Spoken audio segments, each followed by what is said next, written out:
I'm Christine Liu from Columbia University, and I'm Anjali Bain, also from Columbia University. and our project focuses on the really large issue of proper sanitation throughout the world. In fact, 40% of the globe does not have access to proper sanitation infrastructure. So what we do is we work in the village of Obadan in the country of Ghana, and when we first went there to assess the area, we realized that the population was actually digging their own pits, and then the waste from their pits was potentially contaminating their water supply. And how large is the population? It's around 500 members. Okay. Okay. So after we realized this huge issue, we implemented a latrine called the Kumasi Ventilated Improved Pit, or the KVIP for short, and we left, and then when we went back to assess how the pit was working, we realized three huge problems. One, there was a very strong odor emitting from the pit.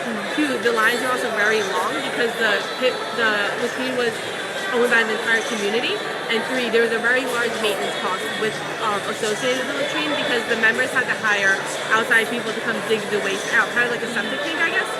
So this past summer during our phase 1 of the P3 competition, we went back and we implemented a new design called the source separated latrine. And what this does, the gist of it is that the urine and the solid waste are separated at the source. And we noticed that because of this, the odor is reduced, and also this latrine is now privately owned by a few families instead of by the whole community. So there's a greater feeling of ownership, so the community members are more responsible for taking care of the latrine themselves. And also, as Anjali will explain later, the maintenance fee is eliminated. Okay. And to help illustrate our source separate latrine, we made a model and shipped it from Columbia to Washington State. Oh wow. Over here. So the two main features of the latrine is that there are two pits. There's one pit on this side and there's one pit on this side. But the second pit is sealed, and only the first pit is actually used at a time by the community members. And then you can see that the toilet seat itself is divided into a front and a back. And through the front, urine is funneled out into an outside storage tank. It's just displayed by a carton of something here. Okay. And in there, the urine sits and is retained for a certain amount of time.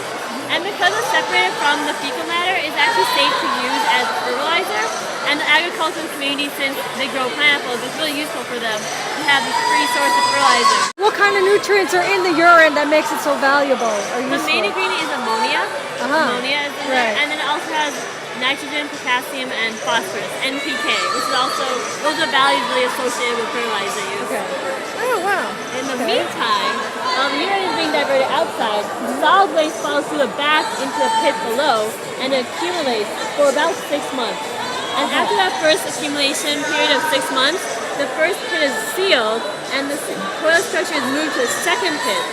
And while that first pit is sealed, it begins decomposing anaerobically, and the second pit is used by community members. So they can still use a latrine in the second pit, but the first pit is decomposing.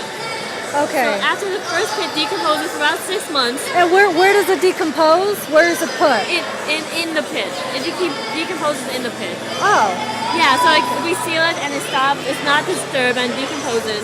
And after that 6 months of decomposition, while the second pit is being used, the first pit can be accessed by the community members themselves outside by this pit access hall. Oh. And the community members themselves actually dig out the solid waste because it's decomposed into a soil-like substance that's safe to handle for them. So after it's there for 6 months, it becomes like usable? Yeah, yeah. Okay. And okay.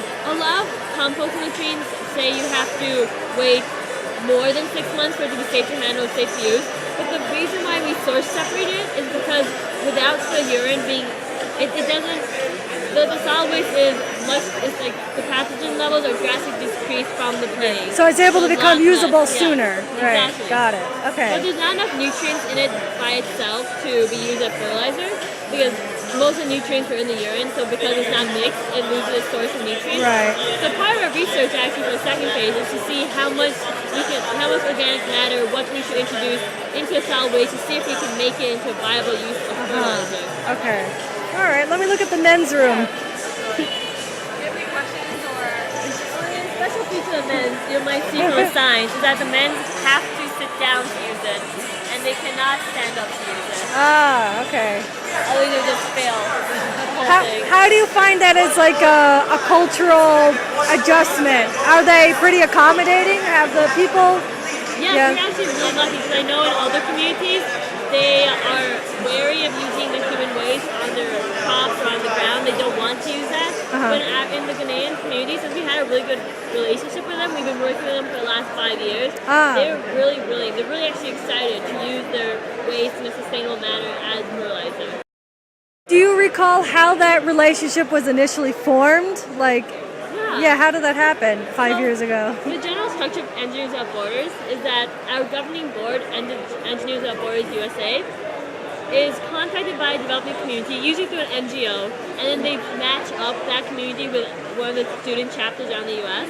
So, and EWB Columbia University Ghana was paired up with this community in Obadan around 2004, 2005, and we went over there and we met with an NGO, and they connected us to the community, and from there we built our own relationship.